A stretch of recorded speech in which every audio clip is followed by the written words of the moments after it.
আসসালামু আলাইকুম বন্ধুরা, বরাবরের মতো এবারও আমি যখন বাড়িতে আসছি, বাড়িতে আসার পরে আমি আমার ধান ক্ষেত, ফসলি জমি, ধান ক্ষেত এগুলো দেখতে আসি। হ্যাঁ, তো এখন আমি আসলাম, আমার একটা জমি আছে ধান ক্ষেত, ওই যে একটু দূরে।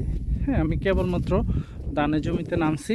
তো এখানে অনেক দূরে, একটু ভিতরের দিকে আমি যাচ্ছি। ওখানে আমি দেখাবো আমার ধান ক্ষেতের বর্তমান অবস্থা। কারণ বন্যার পরবর্তীতে আমাদের সে এলাকা যে বন্যা হয়েছে, বন্যার পরবর্তী এই যে দেখুন, এটা ধান ক্ষেত, তারপরে এই যে এটাও ধান ক্ষেত। ধান ক্ষেতের অবস্থা খুবই করুণ এবং খুবই ভয়াবহ অবস্থা।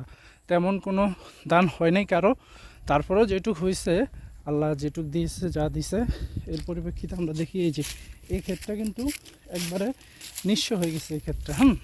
তো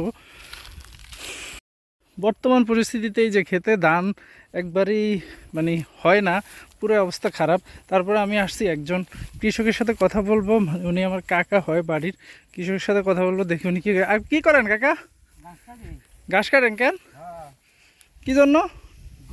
গরুর জন্য গাই আছে দুইটা। গাই আছে দুটো, দুধ দেয়? তো খেতে কার আপনার? তো অবস্থা কি ক্ষেতের বর্তমান? হ্যাঁ, তো মার গেছে, আমি পাতলা আছে, মানে বাচ্চা বুড়ি আমি সার ওষুধ দিই। সার ওষুধ? তো এখন তো আপনাকে ওই যে দিক দিয়ে একটু বাইরে হয়েছে, ধান দিয়ে বাইরে হয়েছে, কারণ কি? সেদিন আগের রোয়া। আগের রো এটি পরের রো, কয়বার রুখছেন বন্যার মধ্যে? তিনবার। 3বার? মাশাআল্লাহ, তো অনেক টাকা খরচ হচ্ছে এবার খেতে না?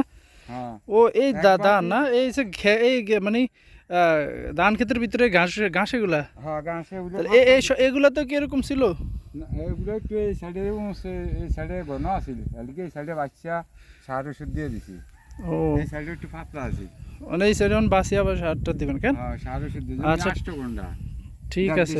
কভার 1.5 তো অনেক টাকা খরচ হচ্ছে। ঠিক আছে বন্ধুরা, আমরা দেখলাম। তিনবারে রুইতে কত গেছে জানেন নেই? কত গেছে? তিনবারে রুইতে বাঁচতে আর রুইতে গেছে 18,000। 18,000? হ্যাঁ, আলে টালে সব। তা আপনার পোষাইবো ধানে?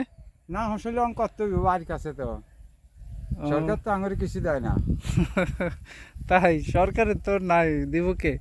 আচ্ছা যাক, ওটা কথা না, কথা হয়েছে, ঠিক আছে। 8 ঘন্টা খের ব্যস্ত মারতাম, যদি ধান থাকতো অন্ত 5 ঘন্টার আছে, সেদিন ব্যস্ত আমার কমসে কম 8,000 টাকা খের। তো আর বাকি আপনার আর তো লস। ধান সারিয়া যদি হয় তো আল্লাহ যদি দেয় আর কি। আচ্ছা, না হইলে তো কিছু করার না। না করার কিছু। আচ্ছা, ঠিক আছে, ঠিক আছে, ওকে।